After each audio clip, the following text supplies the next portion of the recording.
Have you ever stopped to think about what really makes your workplace, well, your workplace? It's definitely not just the mission statement on the wall or the official org chart. Today, we're going to pull back the curtain on the invisible forces, the hidden conversations that actually build our work lives from the ground up. When we picture a company, our minds usually go to something solid, something physical. We see the office building, the departments, the hierarchy. It feels like a stable, well-designed machine, right? Exactly.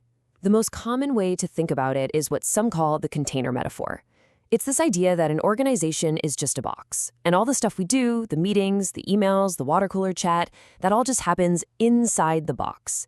It's a nice, simple way to look at it. But what if that's totally backward? What if the organization isn't some pre-built container? What if it's something that we are actively creating every single day with every single interaction?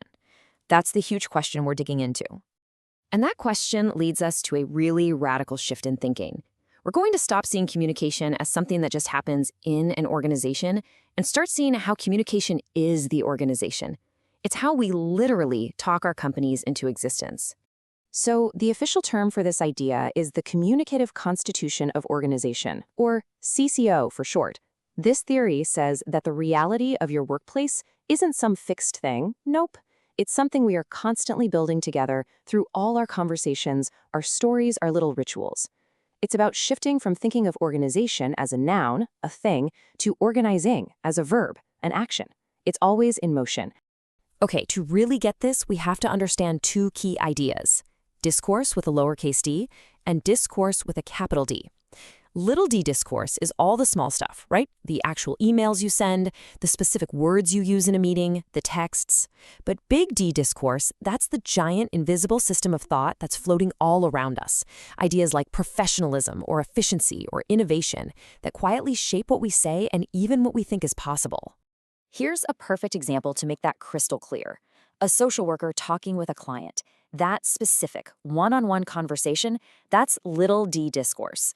But the whole interaction is guided and shaped by a much bigger idea, a system of thought we call compassion.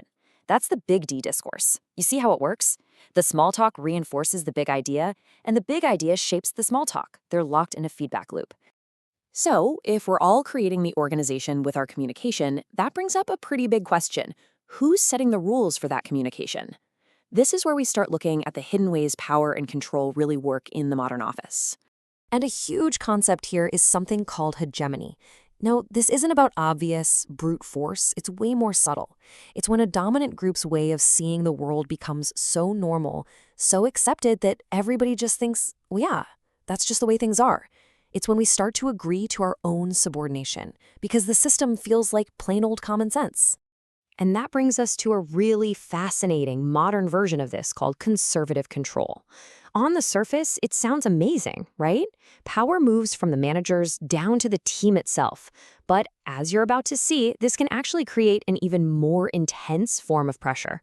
So how does this work? It basically stands on three pillars. First, control. The boss isn't the main authority anymore. Your coworkers are. Second, identification. You start to identify so strongly with the team that their values become your values.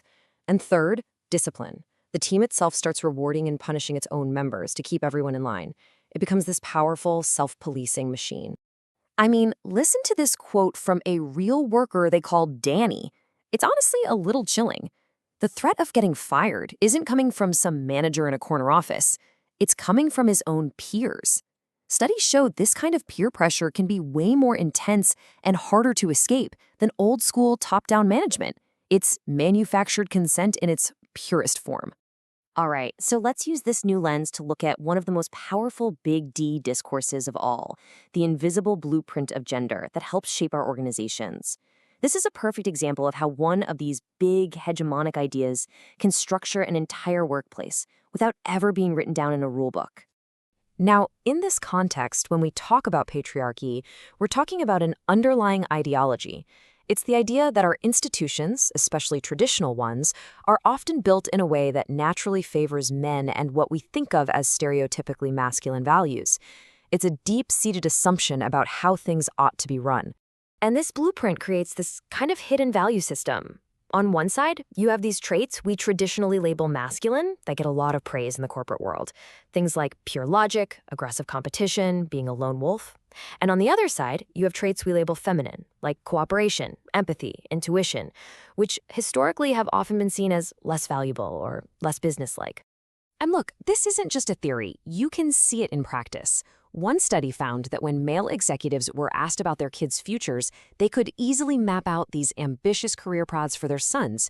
But when they talked about their daughters, the conversation almost always shifted to family life. It just reveals this powerful and often completely unconscious set of assumptions at play. So what's the big takeaway here? Well, we've gone on a journey. We've shifted from seeing our workplace as this simple, static box to understanding it as a messy, dynamic, living conversation. A conversation that is actively building our reality, our power structures, and even who we are at work. So let's just boil it down. What's this new lens give you? First, organizations are literally made of communication. They aren't just containers for it. Second, our little everyday chats are constantly shaping and being shaped by huge, powerful ideas. Third, power can be invisible, working through shared beliefs and peer pressure. And finally, many of our workplaces are still running on an old, gendered software. So I want to leave you with a challenge. The next time you're in a meeting or you're firing off an email, just pause for a second and ask yourself that question. Because when you start paying attention to the conversation, you're not just watching your organization work, you're watching it being born moment by moment.